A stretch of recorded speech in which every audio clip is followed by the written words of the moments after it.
Hola amigos y hermanos, ¿cómo están? Otra vez aquí dándole lata, ya saben, leyendo un poco de las escrituras y comentando para aquellos que normalmente no tienen la costumbre de leer. Vamos a continuar, ¿se acuerdan? Les mencioné el capítulo 1 de Juan, es un capítulo largo y lo hemos dividido, hasta ahorita llevamos 3 partes del capítulo 1 y vamos a leer los últimos versículos que son del 35 al 51. Ok, comenzamos. Miren, dice: al siguiente día otra vez estaba Juan y 2 de sus discípulos, Juan el Bautista, el que es primo en la carne de Jesús. Y mirando a Jesús que andaba por ahí, dijo: he aquí el Cordero de Dios. Otra vez testificando. Acuérdense que el propósito principal de Juan de andar predicando el Evangelio era predicar a Jesucristo, que era el Mesías que estaba por venir, que era el Hijo de Dios en la carne, el enviado para perdonar los pecados. Le oyeron hablar los 2 discípulos que estaban con él, porque en ese tiempo era muy común y aún es muy común que los rabís o los maestros de Israel tengan a sus discípulos. Igual que en cualquier lugar, los pastores tienen sus discípulos, todo tipo de personas tienen personas que los siguen para aprender de su sabiduría. Y Juan, que andaba predicando el evangelio de arrepentimiento y el bautismo para el perdón de pecados, tenía también sus propios discípulos. Dice: le oyeron hablar los 2 discípulos y siguieron a Jesús. Fíjense, y para esto Juan sabía que ese era el propósito principal. Él no iba a llevar, estos discípulos no es que iban a estar toda la vida apegados a Jesús.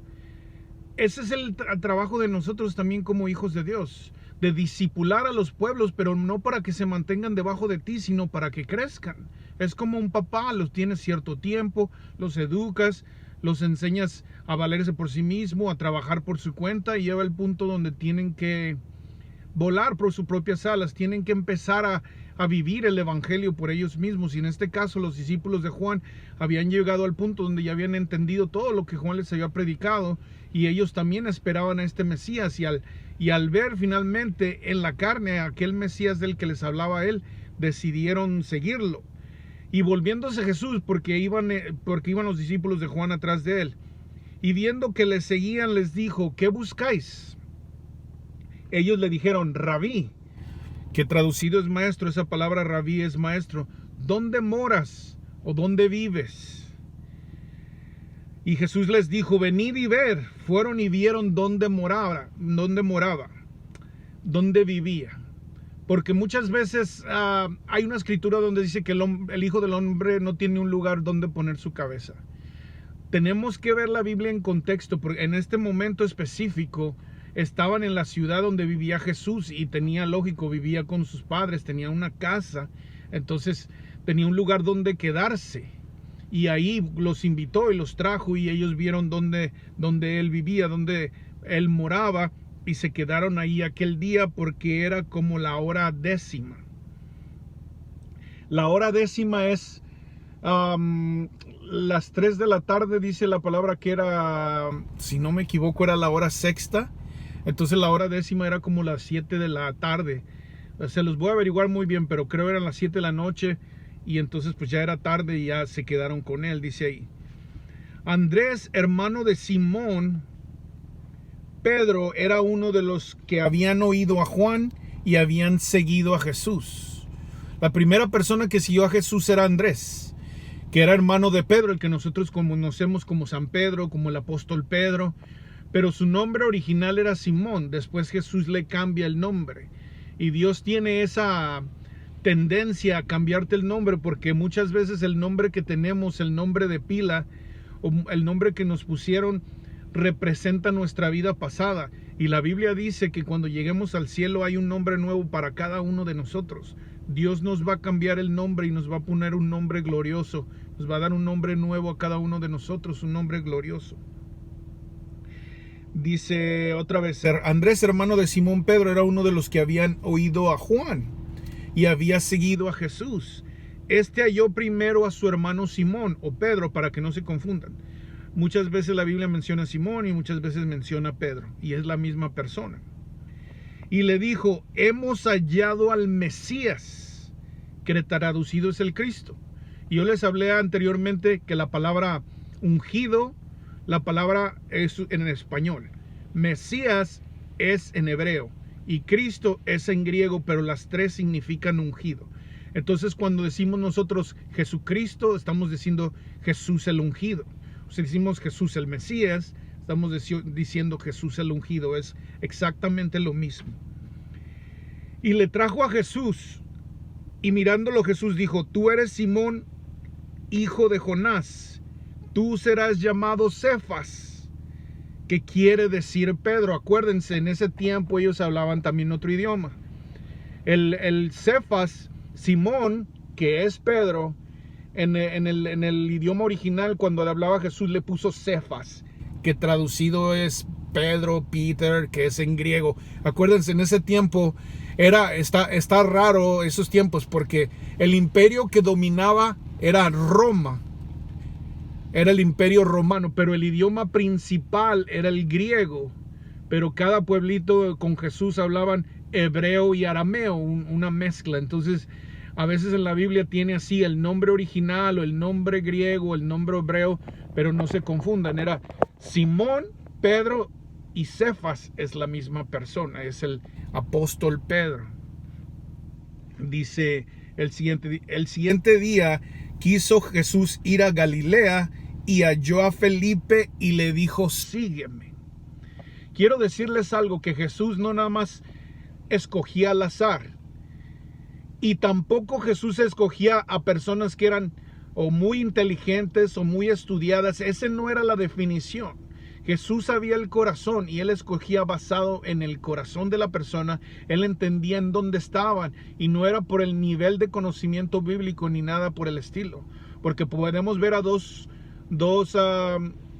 apóstoles que son como de la A a la Z. Pedro era pescador y dice la palabra que no era letrado, no había ido a la escuela, o sea, era mínimo lo que conocía. Pero también Dios escoge a Pablo, que era un hombre que había estudiado los pies de Gamaliel, que era la persona más importante en cuestión a religión de la Biblia. Era fariseo de fariseos, conocía muchísimo de la escritura.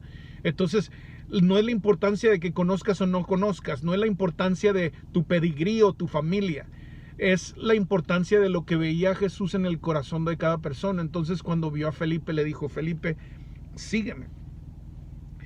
Y Felipe era de Betsaida, la ciudad de Andrés y Pedro. O sea, eran vecinos de la misma ciudad. Eso es importante, dice.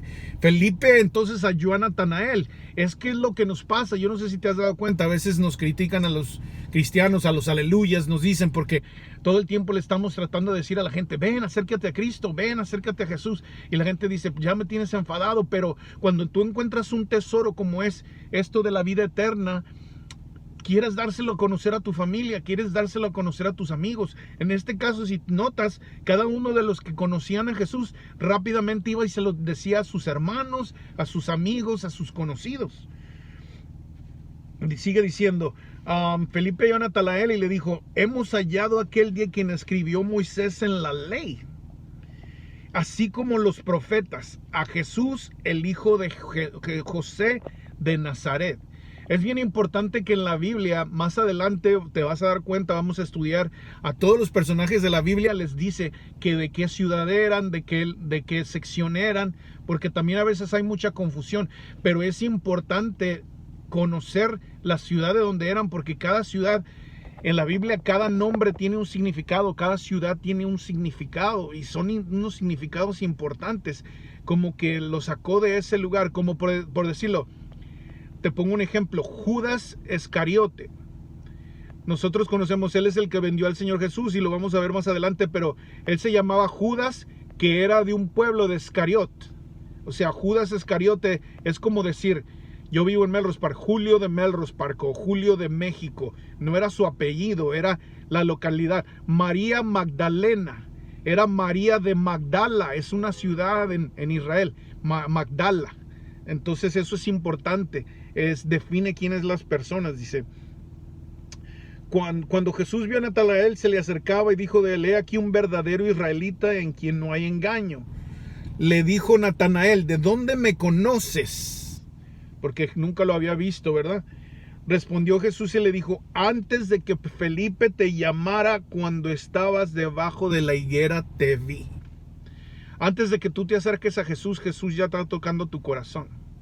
A través de mis palabras, Jesús ya está tocando tu corazón. ¿Por qué? Porque Él te amó con amor eterno desde antes de la fundación del mundo. Él ya sabía cuándo ibas a nacer, Él sabía en qué tiempo ibas a nacer y Él ya te había amado con amor eterno, y por eso es que te está buscando a través de mí, porque dice la palabra que es como si Él rogara a través de nosotros: arrepiéntete, ven a los caminos del Señor.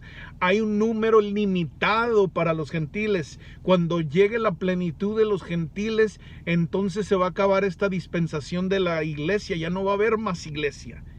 Entonces por eso es que Dios está llamando a tu corazón. Cuando sientes eso, como yo sentí cuando fui a la iglesia, ese quemar en mi corazón es Dios hablándote. Respondió Jesús y le dijo, antes que Felipe te llamara, cuando estabas debajo de la higuera, te vi. Respondió Natanael y le dijo, Rabí. Ahí reconoció, vean, tú eres el Hijo de Dios, tú eres el Rey de Israel. Respondió Jesús y le dijo, porque te dije, te vi debajo de la higuera, ¿crees? Cosas mayores de estas verás. Y le dijo, de cierto, de cierto. Cuando en la Biblia hay muchos, se escribe así, vas a ver, verdaderamente, verdaderamente, de cierto, no es que se equivoquen o sean tartamudos. Cuando hablan así están haciendo énfasis que la frase que viene después es como decir, pon atención a lo que voy a decir, y la frase que sigue es de suma importancia. Entonces dice, de aquí en adelante verás el cielo abierto y a los ángeles de Dios que suben y descienden sobre el Hijo del Hombre, que suben y descienden sobre Jesús. La Biblia dice que venían y lo fortalecían porque Él estaba viviendo como hombre, se cansaba, tenía que caminar a muchos lugares, sufría dolor, todo eso. Él vino a padecer igual que nosotros para entonces poder extendernos esa redención y ese perdón. Con esto terminamos el capítulo 1 y quédate en mente eso, que Jesús te está viendo, Jesús te conoce. Yo una vez, cuando era maestro de la iglesia, di una predicación que decía, ¿por qué me persigues? Porque a veces en mi vida yo quise alejarme de la palabra o volverme malo, y Él siempre me trae, Él siempre está detrás de mí. Y con lazos de amor me llama otra vez, y me perdona otra vez, y me restaura otra vez. Y para a ti que estás escuchando este mensaje, ese es el mensaje, que Él te está llamando a sus caminos, que Él te está viendo donde quiera que estés. Por más sucio que estés y por más pecador que seas, Él puede limpiar ese pecado. Dice, venir y estemos a cuentas. Y si tus pecados fueran rojos como el carmesí, yo los blanqueceré como la nieve. Eso dice en Isaías. Dios te bendiga y continuamos, si podemos, mañana, y si no, cuando Dios nos dé la oportunidad, continuamos leyendo. Espero que sea esto de bendición. Dios te bendiga.